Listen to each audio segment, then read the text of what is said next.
Hello, how are you? Welcome to the show लोगों की कहानी कनक की जुबानी। तो मैं कनक बिश्नोई हाजिर हूँ एक नई वीडियो लेकर, एक नया मनोपल लेकर, एक नया टॉपिक लेकर। तो चलिए बिना वक्त ज़ाय किए पहले हम हमारी वीडियो शुरू करते हैं। तो दोस्तों, आज की कहानी ना एक रियलिस्टिक स्टोरी है। एक रंजना नाम की औरत रहती है जो एक सिंगल पेरेंट्स है और एक बहुत बड़े शहर में रहती है। उस शहर की चकाचौंध में जो भी जाए उसमें रम जाता है और उसी शहर में रहना चाहता है। ऐसे शहर में वो रहती है।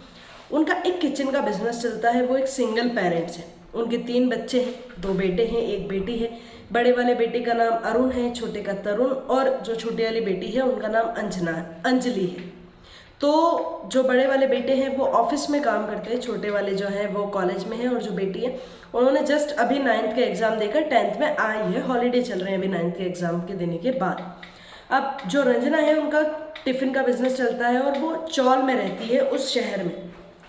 अब चौल में रह कर उनका जीवन बहुत अच्छा चलता है, उनका रोजगार हो जाता है, उनका खाना पीना शौक सब पूरे हो जाते हैं उस टिफिन के बिजनेस से। और उस चौल की मैं कहूँ तो एक हेड ऑफ द क्वीन है, क्योंकि उनका जो नेचर है वो सबकी हेल्पिंग करना, सबके साथ हंस खल के बोलना, मजाक मस्ती करना, इस चीज़ के कारण हर किसी के दिल पर वो राज करती है। ये सब चीज़ें बढ़िया है, लेकिन उनके जीवन में छोटा सा तूफान तब आ जाता है जब उनका बड़ा बेटे को जिस ऑफिस में वो काम करता है उस ऑफिस की बॉस से, जो उसकी बॉस रहती है, उससे प्यार हो जाता है। कुछ दिन तक तो रंजना ने उसने रंजना को बताया नहीं, लेकिन जब रंजना को पता चला तो अरुण ने कहा कि मैं उससे प्यार करता हूँ और मैं चाहता हूँ उससे शादी करना। तो एक बार के लिए तो रंजना को एकदम से झटका लगा, क्योंकि रंजना जी को पता था कि कहाँ वो ऑफिस की क्वीन, क्योंकि उनको पता था कि कहाँ वो और कहाँ हम चौल में रहते हैं, 2 कमरे में एडजस्ट करते हैं, और कहाँ उसका पर्सनल बेडरूम खुद का होगा। तो कहा कि हम कैसे कर पाएंगे। लेकिन फिर रंजना जी को ये याद आता है कि मेरा जब स्ट्रगल चल रहा था, हमने जब बहुत बहुत बुरे दिन देखे थे, तब अरुण ने मेरे साथ था, हिम्मत नहीं हारी, मुझे मोटिव करता था कि मम्मी हो जाएगा। तो उन्होंने सोचा कि मुझे भी अरुण का दिल नहीं तोड़ना चाहिए। उन्होंने कहा ठीक है अरुण, हम तेरी शादी करेंगे और जिस लड़की से तू चाहता है उसी से करेंगे। तो अरुण बहुत खुश हो जाता है कि ठीक है मम्मी। लेकिन दोनों कहीं ना कहीं ये जानते थे कि शादी होगी, बहू आएगी तो घर के खर्चे बढ़ेंगे, खर्चे के बाद घर में थोड़े से जगह लगेगी, उसको भी जगह लगेगी और उसके सामानों को भी जगह लगेगी। तो अरुण ने सोचा क्यों ना मम्मी मैं पार्ट टाइम एक जॉब कर लेता हूँ, तो ऑफिस के साथ साथ जॉब भी हो जाएगा, तो खर्चा थोड़ा जल्दी निकल जाएगा। तो रंजना ने कहा हाँ हाँ ठीक है, क्यों नहीं। फिर रंजना के दिमाग में आया कि क्यों ना मैं भी पार्ट टाइम जॉब कर लूँ। ये टिफिन का बिजनेस बढ़िया चल रहा है, लेकिन पार्ट टाइम जॉब कर लूँगी तो थोड़े और आ जाएंगे, तो बहू के जेवर, बहू की कुछ कुछ चीज़ें जो हमें देनी होगी उसमें मुझे थोड़ी सी आहिस्ता मिल जाएगी।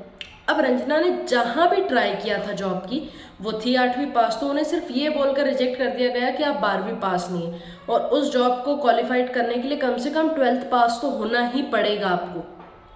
रंजना के दिमाग में लगा कि यार पढ़ाई इतनी ज़रूरी है, मैंने तो कभी इस बात पे गौर ही नहीं किया। तो उसने उसी टाइम ठान लिया कि मैं भी अब जॉब करूँगी, मैं भी अब पढ़ाई करूँगी, और पढ़ाई करके अपना एक खुद का स्टार्टअप खोलूँगी या एक अच्छी जगह पे जॉब करूँगी। जब ये बात उसने घर वालों को, बच्चों को बताई, तो तीनों पे एकदम से झटका लगा, और झटका लगा तो उन तीनों को एकदम से शॉक लगा कि मम्मी ये कैसी बात कर रही है।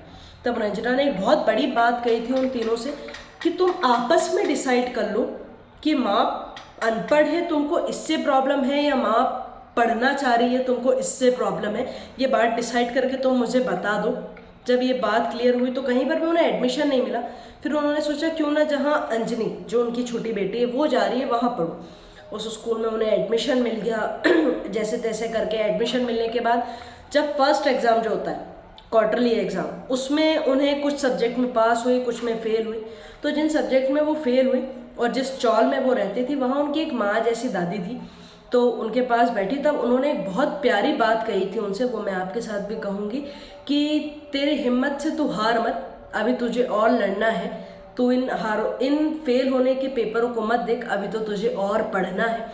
ये लाइन मुझे बहुत अच्छी लगी थी, और उन लाइन को रंजना जी ने इतना सीरियसली लहा, और वो उसके बाद बहुत आसमान पे जैसे वो आगे बढ़ी, जिसके बाद उन्होंने पीछे नहीं देखा। उन्होंने 10th पास किया, 12th पास किया, फिर PhD करी, MA किया, बहुत सारी डिग्रियां हासिल की, और एक वेल अप टू डेट वो जॉब कर रही है, बेटे की शादी हुई और सब कुछ बढ़िया। और जिन बच्चों को उनसे पढ़ने से प्रॉब्लम थी आज वो उनके साथ है और बहुत खुश है। सो आई होप आपको पसंद आई हो। सो प्लीज़ इसे लाइक शेयर कमेंट ज़रूर कीजिएगा। अपना और अपनों का दोनों का ख्याल रखिएगा।